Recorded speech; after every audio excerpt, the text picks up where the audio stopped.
ఉపరితల ఆవర్తనం అల్పపీడన ద్రోణి ప్రభావంతో ఏపీలో మరొక 5 రోజులు ఈదురుగాలులతో కూడిన వర్షాలు కురుస్తాయని వాతావరణ శాఖ హెచ్చరించింది. ఎల్లుండి నుంచి రాష్ట్రంలో ఉష్ణోగ్రతలు పెరిగే అవకాశం ఉందన్నారు. రాయలసీమలోని కర్నూలులో గరిష్టంగా 39 డిగ్రీల టెంపరేచర్ నమోదైంది. ఇదే అంశానికి సంబంధించి లేటెస్ట్ అప్డేట్ మా ప్రతినిధి రవిచంద్ర మనకు అందిస్తారు. మరో 5 రోజుల పాటు pre monsoon thunder showers effect కొనసాగబోతుందని భారత వాతావరణ శాఖ చెబుతోంది. ప్రస్తుతం విశాఖ తుఫాను హెచ్చరికల కేంద్రం సీనియర్ అధికారి జగన్నాథ్ కుమార్ మనకు అందుబాటులో ఉన్నారు. Sir, pre monsoon thunder showers ఎన్ని రోజుల పాటు ఏ ప్రాంతాల్లో అత్యధికంగా ప్రభావం చూపించే అవకాశం? ఒకటి, నిన్న ఉన్న ట్రఫ్ ఈరోజు గేంజెటిక్ వెస్ట్ బెంగాల్ నుంచి దక్షిణ ఛత్తీస్గఢ్ వరకు ఒక ఉపరితల ద్రోణి కొనసాగుతుంది. దక్షిణ అంతర్గత కర్ణాటక పరిసర ప్రాంతాల్లో 1.5 కిలోమీటర్ల ఎత్తులో ఒక ఉపరితల ఆవర్తనం కూడా కొనసాగుతుంది.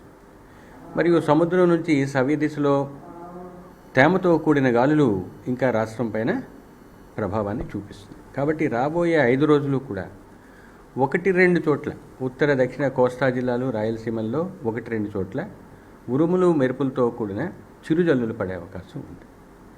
దీంతో పాటుగా ఈదురుగాలులు 30 నుంచి 40 కిలోమీటర్లు, అత్యధికంగా 50 కిలోమీటర్ల వేగంతో 1-2 చోట్ల వీచే అవకాశం ఉంది. అయితే నిన్న చెప్పుకున్నట్లుగా గరిష్ట ఉష్ణోగ్రతల్లో పెద్దగా మార్పు లేవు రాష్ట్రంలో. హయ్యెస్ట్ కర్నూలులో 39 డిగ్రీలు, మన కోస్తా ఆంధ్రప్రదేశ్కి వచ్చినట్లయితే జంగమహేశ్వరపురం 37 డిగ్రీల ఉష్ణోగ్రత గరిష్టంగా నమోదైంది. రాబోయే 2 రోజులు కూడా గరిష్ట ఉష్ణోగ్రతల్లో మార్పు పెద్దగా ఉండబోదు. కానీ 3వ రోజు తర్వాత క్రమంగా 5వ రోజు వరకు గరిష్ట ఉష్ణోగ్రతలు పెరిగి 2 నుంచి 3 డిగ్రీల అత్యధికంగా నమోదయ్యే అవకాశం, సాధారణ స్థాయి నుంచి అత్యధికంగా నమోదయ్యే అవకాశం కనిపిస్తుంది. అంటే ఈ స్పెల్లో టెంపరేచర్స్ పెరుగుతాయంటున్నారు. ఏ స్థాయిలో టెంపరేచర్స్ పెరిగే అవకాశం అయితే మనకు కనిపిస్తుంది? ఒకటి, మనం గరిష్ట ఉష్ణోగ్రతల యొక్క సాధారణ స్థాయి నుంచి దానికి ఉన్న విచలనం లేదా మార్పు చూస్తాం.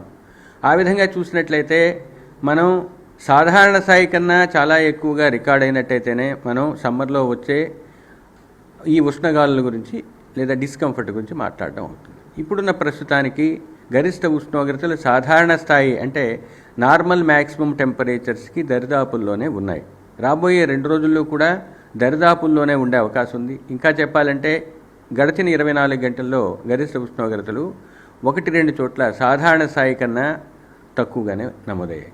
కాబట్టి ఈరోజు రేపు కూడా గరిష్ట ఉష్ణోగ్రతలు సాధారణ స్థాయికి దరిదాపుల్లోనే ఉండే అవకాశం ఉందంటే పెద్దగా మార్పు ఉండదు అని అర్థం.